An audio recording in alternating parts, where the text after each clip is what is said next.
That first wave was staggering in terms of the numbers who arrived. Some since, of course, have gone back. It was also impressive in the way in which it conducted itself. Low crime rates, impressive integration, impressive levels of work, very small numbers actually claiming benefits, etc. So it was a success story in many respects. However, things have changed massively since 2004. We're now in a recession that seemingly won't go away, a sort of the threat of the triple dip. Add to that the idea of the two poorest new countries in the EU, and let's underline the word poorest, because this isn't just about a repeat of 2004. It is being portrayed in the media as a repeat of 2004, but worse. Okay, it's almost, if you like, a racial attack on these countries for being inferior, more corrupt, more other, not in the same way connected to us. For instance, with the Poles, we had that connection, the debt, if you like, from the Second World War. We don't feel that kind of responsibility or connection with the Romanians. And I think we've really damaged ourselves on the international stage, us Brits, by playing such a kind of tawdry, cheap game of attacking one of the poorest Eastern European countries and actually misrepresenting that country.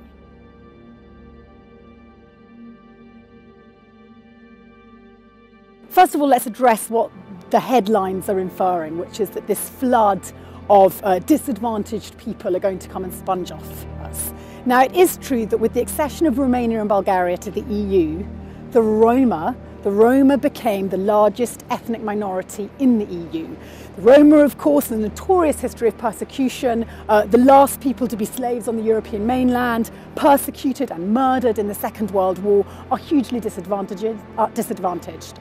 They are predominantly poorly or not educated at all, and they do have high numbers of children, without a doubt. They are very badly integrated. They tend to be ghettoised in their countries of origin, and I think Romania does have the largest Roma minority in Europe. The Roma probably makes up less than 20% of Romania.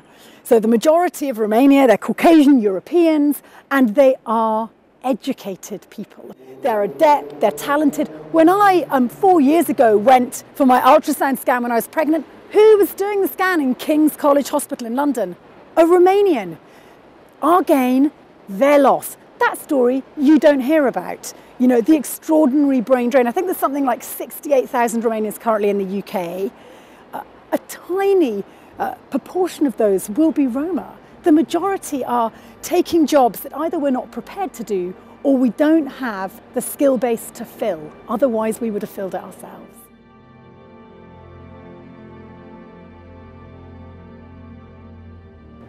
I think, UKIP sort of does the job of the tabloids for them. They sort of self-serving little vicious circle where they take thin end of the wedge statistics and bung them out to sort of frighten the masses, and are very effective in doing so. I'm not necessarily an uncritical supporter of mass migration.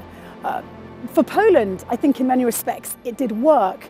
I think over 1 million came to Britain. A large number, nearly half, I believe, have now gone back to Poland and invested their experience and money into the Polish economy, which is projected will be one of the great success stories of Europe in the future. There are, however, key differences between Romania and Poland. One is the Polish economy is far further on, it's far more developed.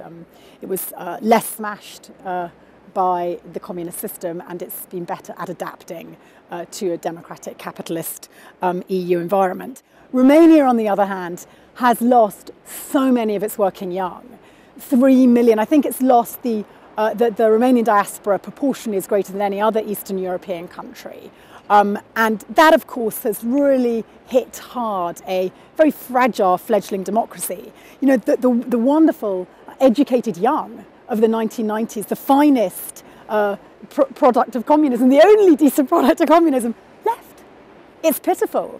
And, you know, people like my old mother, poor mother-in-law in Romania, is having her pension cut, you know, and we are acquiring her young relations, educated at the cost of the Romanian taxpayer, to work in our NHS, to look after our old and to pay taxes in our country. Who's the loser in that equation and who's the winner? Britain's the winner.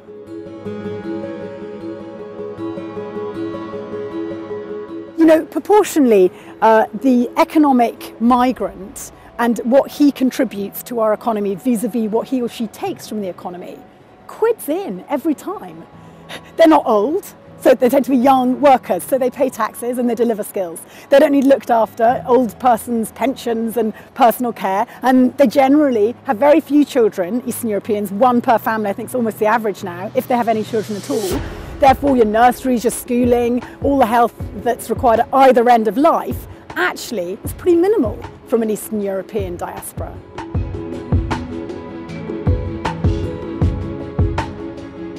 The reason we put Romania, we chose to include Romania in the EU, it was our choice, you know, from the Western European political decision. It was a Western European political decision. We chose to embrace them, and so let's make that relationship work. The Romanian people want it, and we need to remember why we wanted it. It's a vast landmass with extraordinary natural resources, and it's also the gateway to the unknown hinterlands of the former Soviet Union. We need Romania, we need the bulk of Romania on the EU side. So let's treat them with the respect they deserve.